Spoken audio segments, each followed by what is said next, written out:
Cardfight Vanguard has two formats, Standard and Premium. Premium fighters around the world are looking to keep their favorite G deck alive by playing in these tournaments. I myself am one of those Gear Chronicle enthusiasts looking to keep his deck going, and with the recent support, our chances only go up. Welcome to the Chronicle Comeback. What's up, YouTube? If you're watching this video, you are watching the first episode of TripleSleeveTCG's brand new series, Chronicle Comeback. Now, I'm the editor for this channel. You may know me as Sean from Team Honey Badger, whatever. But all that matters is that I am a Gear Chronicle enthusiast. And I've been wanting to do this series ever since Chrono Fang got announced, and I can't tell you more than other than I am pumped for this card's release and the fact that Gear Chronicle is coming back. Now, I played Gear Chronicle since set 4 when Next Stage came out. I kind of jumped on the bandwagon, but ever since I picked it up, I loved it. I got the TD when it first came out with my signed Chrono Jet, which I still have in my collection. And I still play the ZTB deck as much as I can in Premium. Now, it's not that good, but I'm excited to see what it does. Now, for this series, you're going to get a couple of things. This is mainly going to be focused on Premium, but with standard elements. So we're going to be talking about the cards. You're going to get deck profiles. You're going to get discussion with me and the other members of Triple Sleeve, and the competitive viability of the cards. And gameplay. Gameplay is something I'm really excited about to show you guys how it's done, and we're gonna make it work. But not only that, you're also gonna get an inside look about what it's like being a card fighter / student athlete where I go to college. So we have a Vanguard club at my school, and I'm super excited for the upcoming semester. And without further ado, let's get into Chronicle Comeback.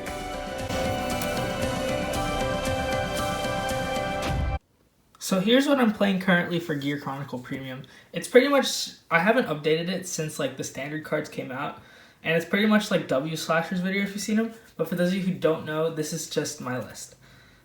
First of all, we're playing 4 copies of Chrono Jet Dragon Z.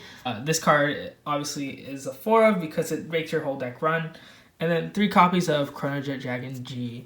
Now, I kept this lineup because I don't want to write anything other than Chrono Jet, because you really need to make sure that you could get your ZTB strides and Chrono Jet specific strides going. But other than that, that's why we do that. So that's why we don't play any cards with force markers. Now for grade 2, first of all, we have 4 Pulsar Metropolitan Dragon. This helps with the multi-attack. And since you can't hit big numbers really in ZTB, you really need to get those small pokes in when you can. Then 4 Pulsar Cruising Dragon. Nothing more to say other than you have to play this card to search out your Arcas, which are key to the deck. Still, this card is really, really good. So when it attacks the Vanguard, you bind a card from the drop zone, and then your opponent can't guard with grade 1 or greater cards. At the end of turn, you bind it.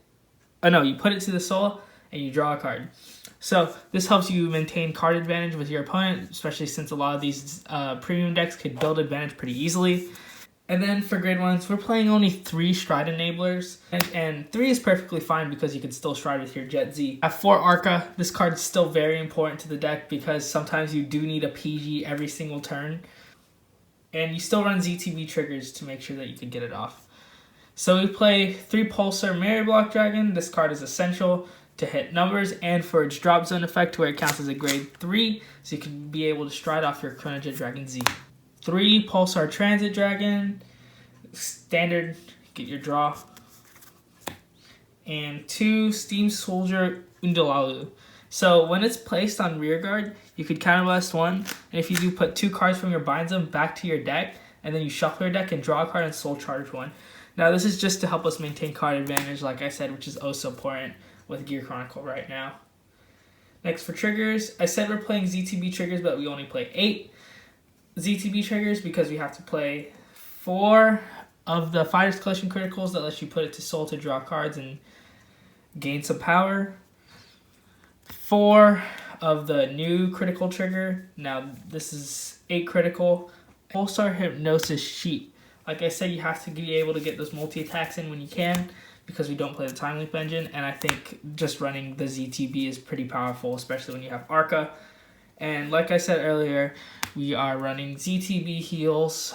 Now, you're only really going to G-Guard. Unfortunately, it only has a 5k boost, but we really need this G-Guard, especially because the counter charge is really, really good. And then, of course, the starter, Chrono Jet Z. Next for the G-Zone, nothing special. We have 1 heritage. You need this card. This card is your win condition. Flip down 4 ZTB strides for another turn. Super good. 2 Chrono Dragon. You're next. I would consider playing more of this card. This card is pretty good because you could restand and gain 10k power on top of that. Really helps for pushing sometimes. 2 Split Pegasus. This card is essential because you really don't hit the force numbers. So this helps put your Cruising Dragon to 13k. I've considered playing the Unicorn, the one that lets you multi-attack because it could hit 13, but I don't know where to find space because I think that grade 2 that lets you draw is really good. Next we play 2 Avenue Phoenix. Avenue Phoenix is great for the fact that you can call cards in the battle phase and replenish your field when it's been depleted against like the Kagero Stride or other clans like that.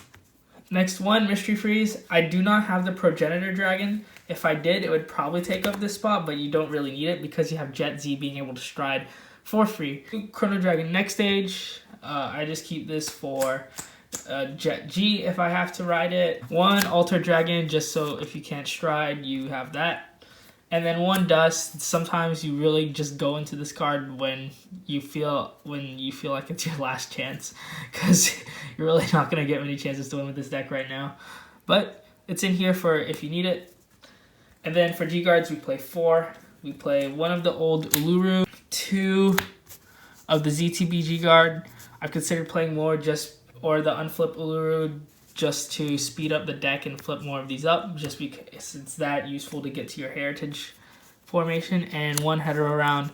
If there's anything other than flipping up ZTB G Guards, I would consider playing another one of this card, because this card is pretty good against like Neo Nectar or something like that, just to get rid of some of their high-powered attacks. So with that being said, that's the premium deck profile. Now on to John Howard to tell you his opinion of the deck in the current format. Thanks, Sean. Now, as far as my thoughts for ZTB in this current format, I really believe that if we didn't have factors like Ezel, if we didn't have things like Neo Nectar, and even DI to a degree, I think ZTB would definitely excel more. The only problem that the deck really has is that it doesn't really generate the force markers that it needs to in order to combat the rest of the meta. The numbers are way too weak. It can't really like get over that 13k body by itself. So if we have a card, say if like the new Chrono Fang is a ZTB, we might be able to get those markers to be able for the deck to swing by itself, because like a lot of the ZTB support is really good when it comes to card recursion, getting those units out, the multi-attack, heritage skill for the 2 turns. Like, it makes it pretty deadly.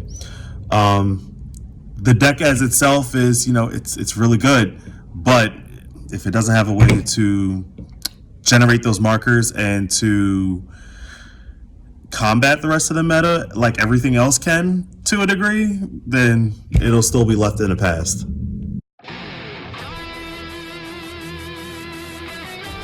Looking at what's coming out for Gear Chronicle, first of all we have Chrono Fang Tiger. Now, Chrono Fang Tiger, as you guys may know, was Ryuzu's main unit throughout Cardfight Vanguard G. Cardfight Vanguard G saw a lot of support for Chrono Fang Tiger, including units like Steam Tamer, Nani, and of course the Strides. But this is a completely different era, because Standard so far as of 2019 was all about power creep. And we don't know much of EV13, so I don't want to speculate much about what this could do, but because it's a grade 3, we could obviously assume that it's going to have something to interact with the grade 4s in Gear Chronicle. They're still keeping like the stride mechanic in Gear Chronicle and gaining effects off of it, but the fact that you have to main deck grade 4s obviously means like you're going to be tight on space if this works with Lost Legend. So that probably means they won't work in conjunction with each other. Now, as for premium, this card will be really good if it's Zodiac Time Beast. Now, if it's a Zodiac Time Beast, your whole deck opens up, because now that you can still run Zodiac Time Beast grade 3s with force markers, a lot of your Zodiac Time Beast rear guards will be able to function with higher numbers, because the problem that it has is not getting past that 11 or 12k threshold. But the only problem with it is that you need a Chrono Jet Vanguard for a lot of the advantage gaining cards, such as Cruising Dragon. So that could be the only drawback I see with this card. We don't know if we're getting Chrono Jet yet. I would certainly love if we got Chrono Jet.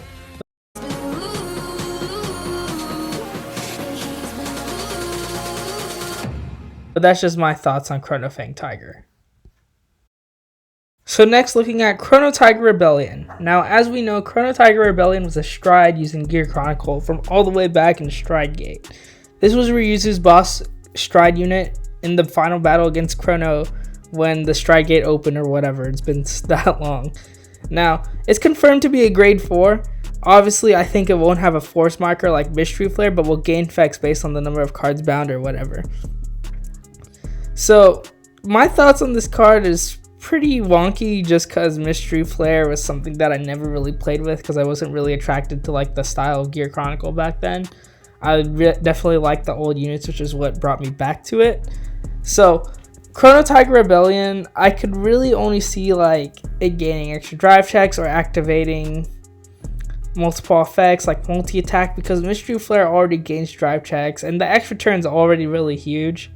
So if this card interacts with like Chrono Fang the same way Lost Legend interacts with Mystery Flare, gaining 2 force markers every turn, potentially restanding Rearguard would be cool. Something like that, just to give Gear Chronicle the extra push that it desperately needed. The only thing that I felt it was lacking playing with the standard deck was like getting to that, 13 grade added together when you bound for the extra turn. So definitely being able to activate multiple effects, different effects with this card would be really good and would be a good boost to both the Lost Legend and Chrono Fang deck. Thank you all for watching episode 1 of our new series, Chronicle Comeback. Be sure to subscribe and comment down below what you liked about the series, and can't wait to make episode 2. Remember to check out TripleSleeve.com to order your Gear Chronicle cards from the upcoming set. Thank you all, have a great day, and we'll see you all next time. Bye.